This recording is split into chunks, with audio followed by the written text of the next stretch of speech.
아니, 데이터만 보면 이건 무조건 이기는 게임인데, 경기 끝나고 스코어 보면서 머리 굴적였던 경험 다들 한 번쯤 있으시죠?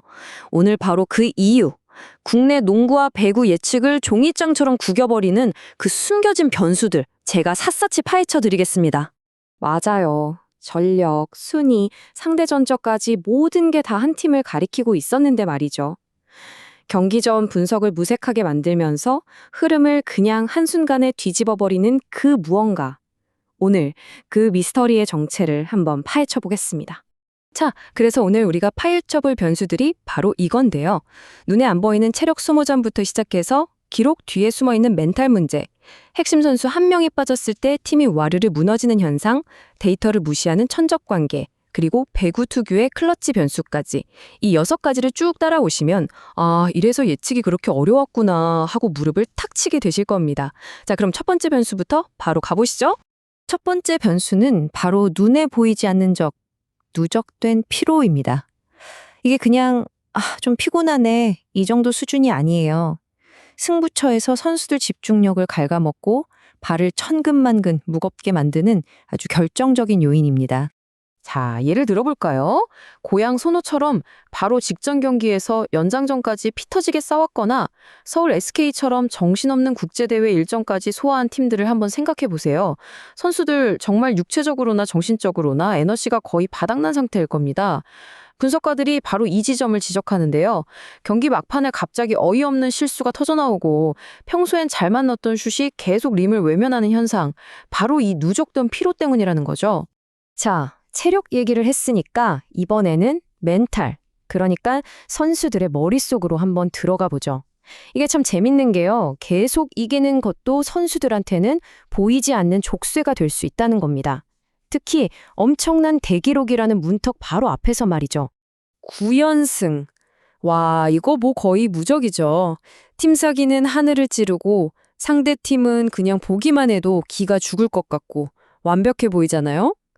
근데요, 스포츠 심리학에서는 바로 이 숫자 9에 진짜 무서운 함정이 숨어 있다고 경고합니다. 네, 바로 아홉수입니다. 다들 들어보셨죠? 분석가들은 이게 그냥 미신이 아니라고 딱 잘라 말해요. 9연승에서 10연승으로 가는 그 마지막 한 걸음이 그냥 1승 이상의 무게를 갖는다는 거예요. 여기서 절대 끊기면 안 되는데 이 엄청난 중압감이 선수들 어깨를 짓누르면서 평소라면 하지 않았을 실수를 하게 만들고 결국 이변의 씨앗이 되는 거죠. 농구나 배구처럼 소수정예가 착착 맞춰서 움직이는 스포츠에서 핵심 선수 한 명이 빠진다는 건 단순히 한 명이 없는 마이너스 1이 아니에요.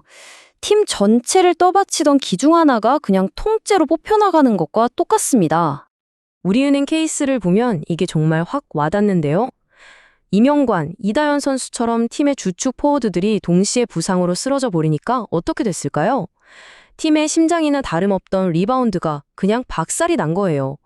골밑을 장악당하니까 어쩔 수 없이 성공률 20 내지 30%밖에 안 되는 3점슛만 던지게 되고 결국 스스로 무너지는 악순환에 빠져버린 거죠. 그리고 이게 진짜 결정타인데요. 주전들 공백을 메워야 할 벤치 멤버들이 32분 넘게 뛰고도 단 1점도 못 넣었다는 거. 0점이에요, 0점. 와, 이 정도면 경기 전에 아무리 전력 분석을 해봤자 무슨 소용이 있겠어요. 팀의 붕괴는 이미 예견된 거나 마찬가지였던 겁니다. 근데 또 재밌는 게 반대 경우도 있다는 거예요. 너무 푹 쉬어도 문제예요.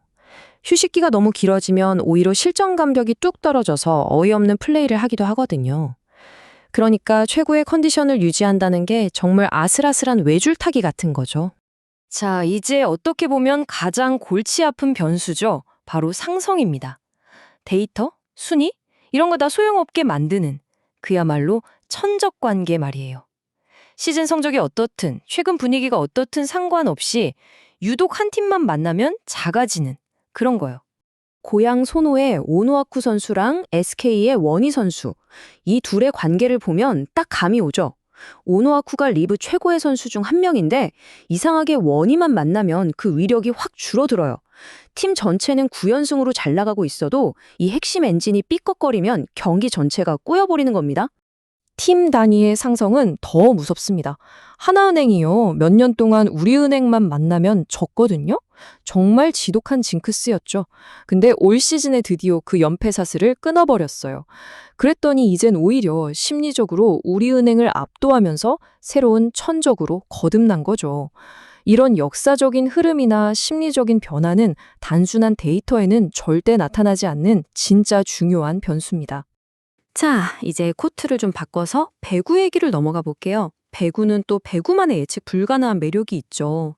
특히 그 한 점이 정말 피말리는 순간에 변수가 막 터져 나옵니다. 배구 경기가 왜 그렇게 엎치락뒤치락 하는지 딱 세 단계로 정리해 볼 수 있어요. 첫째, 수비. 그러니까 리시브가 흔들리면 그냥 와르르 무너지는 거고요. 둘째, 경기가 길어지면 공격 패턴이 너무 뻔해져서 상대한테 다 읽히기 시작해요. 그리고 마지막, 가장 중요한 거. 듀스 같은 승부처에서 누가 해결해 주냐는 거죠. 결국 어려운 공을 득점으로 만들어줄 확실한 원투펀치가 있느냐 없느냐, 그리고 그날 그 선수들 컨디션이 어떠냐에 따라서 승패가 그냥 갈려버리는 겁니다. 자, 지금까지 우리가 여러 가지 숨겨진 변수들을 살펴봤는데요. 그럼 이걸 가지고 오늘 실제 경기들을 한번 들여다볼까요? 이건 뭐 점쟁이처럼 맞춘다기보다는 우리가 배운 이 분석의 틀로 경기를 한번 제대로 꿰뚫어 보는 거죠. 자, 먼저 SK 대 고양 소노. 이건 소노의 누적된 피로, 그리고 그 9연승의 심리적 압박, 즉 아홉수 변수가 크게 작용할 것 같아요. 그래서 SK 승리의 언더를 보고요. 다음, 우리카드 대 KB손해보험, 배구죠. 여기는 클러치 상황에서 해결해줄 원투펀치가 우리카드가 더 확실합니다. 우리카드 승의 오버를 예상합니다. 마지막으로 하나은행 대 우리은행. 이건 뭐 우리은행의 주축 선수 부상 위기가 너무 심각해요. 그래서 하나은행의 승리가 유력해 보입니다. 자, 어떠셨나요? 이제 그냥 순위표만 보고 경기를 판단하지는 않으시겠죠? 선수들의 피로감, 보이지 않는 심리 싸움, 지독한 천적 관계까지 이런 변수들을 알고 보면요, 오늘 밤 여러분이 보시는 경기가 아마 전과는 전혀 다르게 훨씬 더 재밌고 깊이 있게 보일 겁니다.